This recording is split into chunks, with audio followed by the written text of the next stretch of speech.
Ustaz, kapan waktu yang terbaik untuk sholat duha? Sholat duha itu pertama waktunya dulu. Waktunya dimulai sejak waktu syuruk. Syuruk itu awal duha. Ingat ya? Perjalanan matahari yang bergerak dari mulai terbit, fajar terbit, sampai berada di posisi tempat terbitnya, sampai nanti bergeser lagi. Sekira bayangan itu 1 tombak kurang lebih. Kalau kita nanam tombak, ya sampai kokoh ada matahari, bayangannya sudah 1 tombak gitu ya, sama dengan itu gitu. Nah, kan nanti bisa jadi memanjang, bisa jadi mengecil kan. Nah itu waktunya syuruk namanya. Pergerakan matahari disebut isyraq. Berada di porosnya disebut masyrik namanya. Bayangan yang 1 tombak ini itu sudah masuk waktu syuruk. Syuruk itu awal duha. Jelas? Awal duha. Di awal duha ini ada kemuliaan. Hadisnya sahih. Sahih sekali. Di At-Tirmidzi hadisnya. Qala Rasulullah sallallahu alaihi wasallam, Rasulullah SAW bersabda, atau kama qala, man shallal ghadata fil jama'ati. Di redaksi lain fil masjid. Siapa yang menunaikan salat subuh dengan berjamaah. Di hadis lain di masjid. Jadi ada 2 diksi di sini, 2 redaksi. 1 ditunaikan berjamaah, yang kedua di masjid. Saya mengambil jalan tengahnya saja. Yang prioritas itu yang dimaksud masjid. Salat di masjid. Tapi kalau ada uzur tidak memungkinkan ke masjid, nah ini. Biasanya sih uzur yang dimaknai di sini ada yang lekat dengan perempuan yang tidak memungkinkan ke masjid karena alasan-alasan yang ditoleransi oleh syariat. Dan itu nanti banyak riwayat menyebutkan statusnya sama dengan sholat yang ditunaikan laki-laki di masjid. Jadi ibu jangan berkecil hati, karena memang hati sudah kecil gitu. Kalau besar kan repot tuh, nggak bisa ketampung. Jadi kalau misalnya suami laki-laki ke masjid dan perempuan tidak memungkinkan karena alasan yang ma'dzur syar'an, ya ditoleransi oleh syariat, itu tunaikan di rumah dan nilainya sama dengan laki-laki yang ke masjid. Nah, kalau ingin dapat awal duhanya, syuruknya, maka tunaikan berjamaah di rumahnya. Ya, misal dengan asisten rumah tangga atau ada anak yang nggak ke masjid, misalnya yang perempuan, sama-sama lakukan di rumah. Nanti ada 3 keadaan perempuan yang tidak memungkinkan untuk ke masjid boleh di rumah. Nah, baik. Sebelum 3 keadaan itu saya sebutkan, saya balik dulu supaya tidak terlampau melompat. Man shalal ghadata fil jama'ati aw fil masjid. Siapa yang menunaikan salat subuh berjamaah atau di masjid, kemudian thumma yaq'udu yadhkurullaha. Lalu dia tidak langsung beranjak, berzikir dulu. Duduk zikir. Saya telah terangkan di satu kesempatan di malam tadi kan, zikir itu banyak, bisa berdoa, bisa kalimat thayyibah, bisa baca Al-Qur'an, bisa taklim, itu bagian dari zikir. Taklim, kalau ada muhadarah, orang Arab bilangnya muhadarah, kalau kita taklim.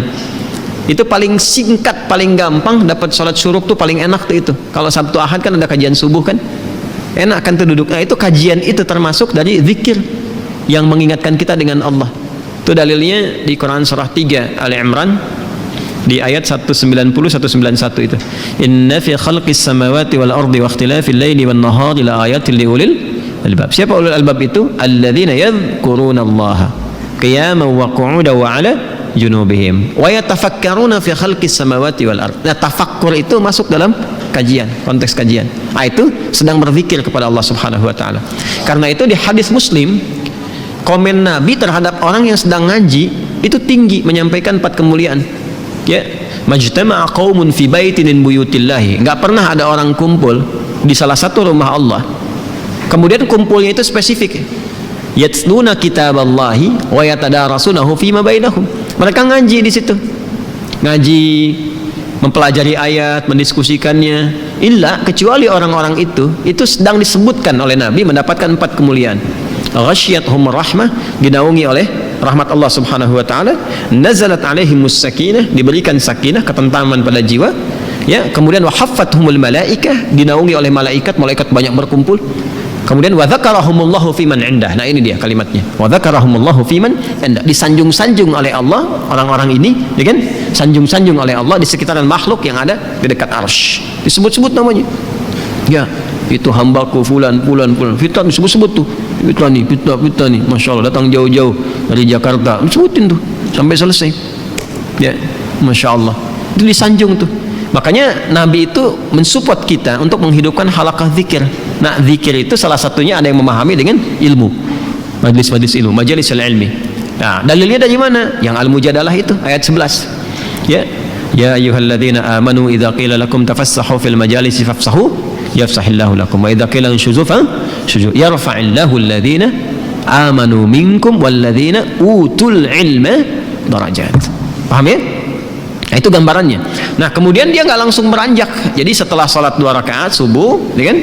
Nggak langsung pulang, duduk dulu. Ada yang ngaji, ada yang ikut taklim, ada yang tilawah, ada yang ulang hafalan. Nah, sampai tiba bidayatul duha, awal duha. Awal duha itu disebut dengan syuruk itu. Ya, hatta bidayatul duha, sampai tiba awal duha. Ya, fa yusalli raka'ataini. Kemudian dia sholat 2 rakaat di awal duha itu. Fakana alaihi ka ajri hajjin wa umratin. Maka dia mendapatkan pahala yang senilai dengan haji dan umrah. Sempurna. Jangan dipahami sudah haji dan umrah, bukan. Dipahaminya pahala yang senilai itu. Ya, tapi belum tentu dapat kemuliaan sholat misalnya di Masjidil Haram, Masjid Nabawi, itu kan kemuliaan yang lainnya. Tapi pahalanya baik. Apa di antara pahalanya senilai haji dan umrah itu? Ya, berpeluang mendapati surga dan rahmat Allah Subhanahu wa taala. Berpeluang merubah perilaku jadi lebih baik. Kan birrun itu adalah perubahan dari sifat kurang baik menjadi baik. Ketika melekat pada pelakunya disebut mabrur. Makanya di situ disebutkan haji mabrur, haji yang merubah perilaku seseorang menjadi baik. Nah, di antara jalan kalau belum bisa mampu haji atau umrah, konsisten salat syuruk itu awal duha. Kalau orang terbiasa salat syuruk, manfaat utamanya ya itu bisa merubah perilakunya menjadi lebih baik. Itu yang dimaksudkan, jelas? Makanya didapatkan pahala senilai haji dan umrah.